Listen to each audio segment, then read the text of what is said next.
it's really fantastic to have really interesting and, you know, really lovely art in your house all the time, and when the show is up. So, you know, I come down in the morning and I'll come into the gallery, and I imagine it must be what, if you're a collector and you are able to collect lots of fantastic art and have it in your house.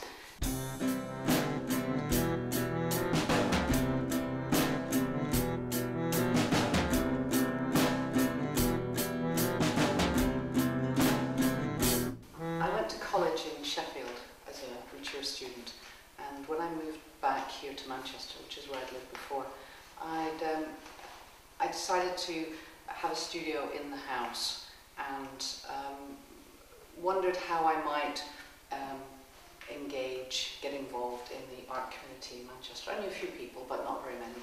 And given that I didn't have a studio space in a studio group, which is what I had in Sheffield, how I might do that.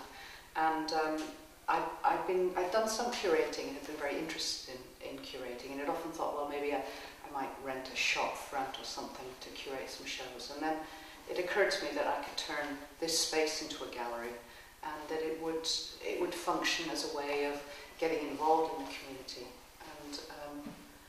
and putting on shows for the art community or art interested people in Manchester. I guess it's my curatorial venture, if you like, and it's called 20+3 Projects. The street I live in is very mixed, so there are professionals who live in the street, so there are some artists that live in the street, and some cultural theorists or academics that live in the street, and they certainly mostly come and see the show if they don't come to the opening, and they really like the idea that there's a gallery and are really interested in it. Some of the other members of the public, general public, they come along and they really like the show. My neighbour came to the performance that happened here, and she was really interested, and various other people in the street have been brought by other people in the street, and I let all the aspects of my life kind of try and fit around each other without letting anything cause too much pressure.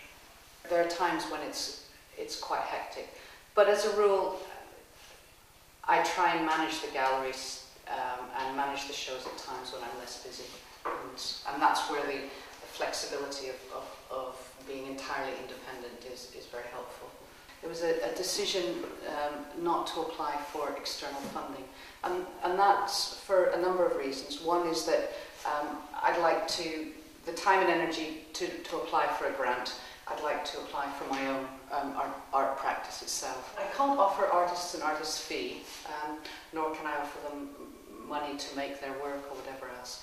But what I say to people is that I have time, and I can give you my time, and I can give you. I'm very happy to introduce you to people, to network you into what's happening in Manchester.